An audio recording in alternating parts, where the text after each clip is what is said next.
오늘의 말씀은 누가복음 9장 10절에서 11절입니다.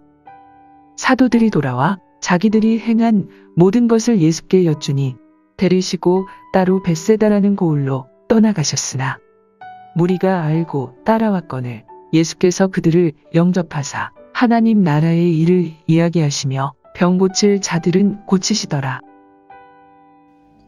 누가복음 9장에는 예수님을 믿고 따르는 사람들이라면 누구나 기분 좋게 들을 만한 한 가지 사건이 기록되어 있습니다.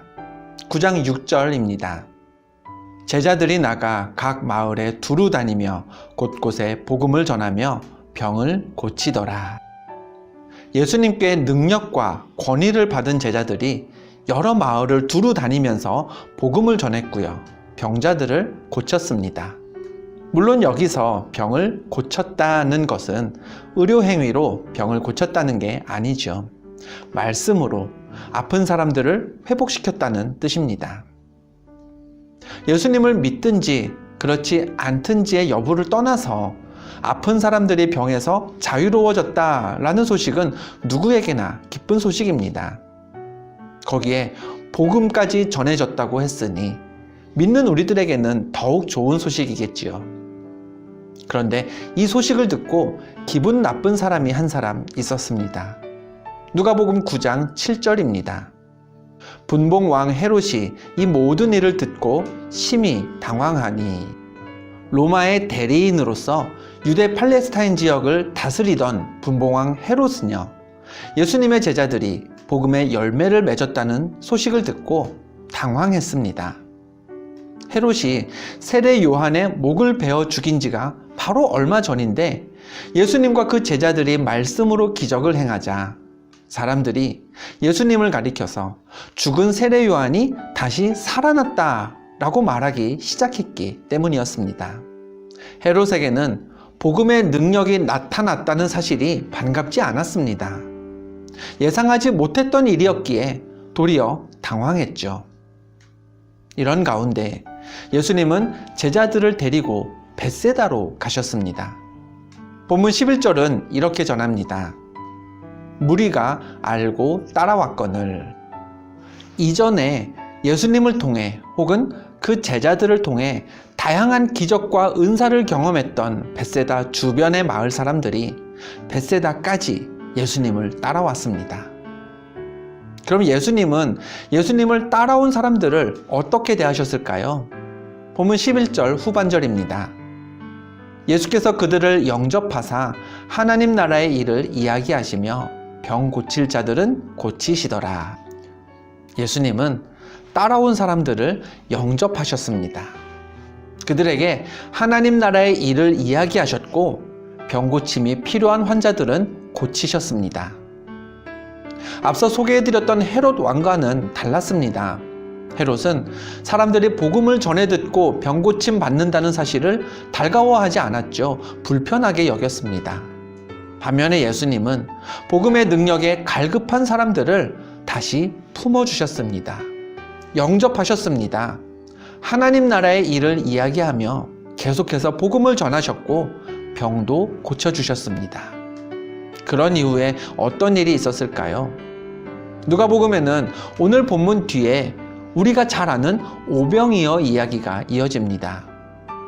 날이 저물도록 예수님 곁을 떠나지 않았던 사람들을 먹여야 했던 예수님은 떡 5개와 물고기 2마리로 그 자리에 있던 모든 사람들을 먹이셨습니다. 예수님은 복음을 필요로 했던 사람들에게 복음뿐 아니라 배부름까지도 제공하셨던 것입니다. 이처럼 사람들을 영접하고 대접해 주신 예수님의 행동, 우리는 이걸 은혜라고 합니다.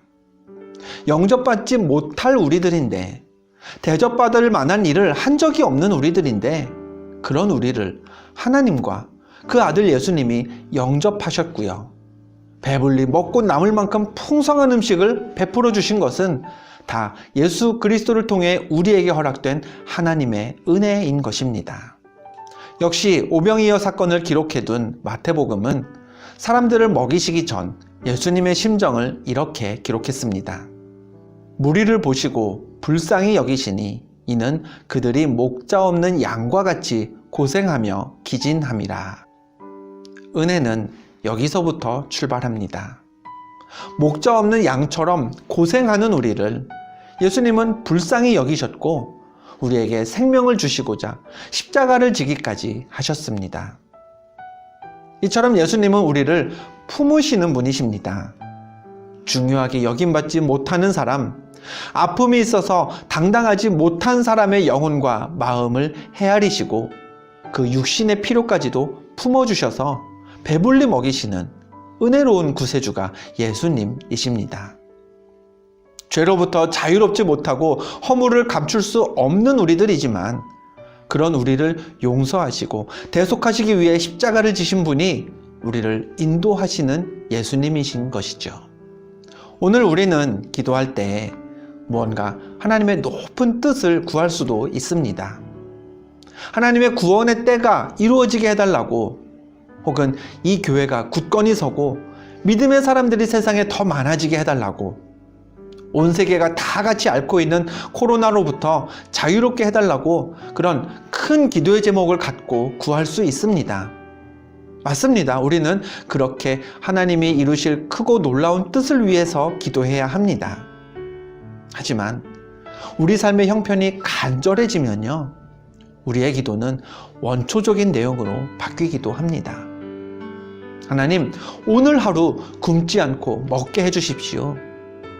내가 하는 일 망하지 않고 버티면서 서 있게 해주십시오.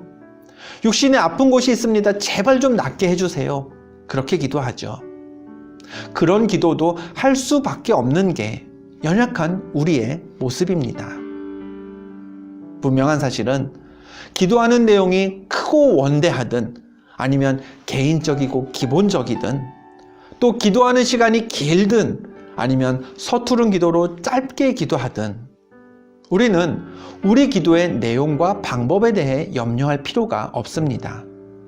왜 그렇죠? 하나님은 우리가 어떻게 기도하든, 예수님은 우리가 예수님의 이름으로 기도할 때에 무엇을 놓고 기도하든 우리의 연약한 마음까지도 헤아리시고 품어주시는 은혜로운 분이시기 때문입니다. 벳세다에서 사람들을 품으셨던 예수님을 기억하며 오늘도 마음껏 구하시기 바랍니다. 십자가에서 우리를 용서하신 예수님을 바라보며 사람에게 차마 말하지 못할 나의 죄에 대해서라도 부끄러워하시지 말고 우리를 용서하시고 영접하시는 예수님께 드러내시기 바랍니다. 갈급한 자에게 복음을 전하신 예수님, 병든 자를 고치셨던 예수님, 배고픈 자들을 먹이셨던 그 예수님의 은혜를 내게도 부어주옵소서. 오늘 이와 같이 기도하며 영접하시는 예수님, 용서하시는 예수님의 은혜를 오늘 하루 충만히 누리시기를 축원합니다. 기도하겠습니다. 하나님, 내 형편, 내 몸의 아픔, 내 죄의 문제까지도 모두 아시는 예수님의 이름으로 기도할 때에 용서하시고 영접하시는 하나님의 은혜를 경험케 하옵소서. 예수 그리스도의 이름으로 기도합니다. 아멘.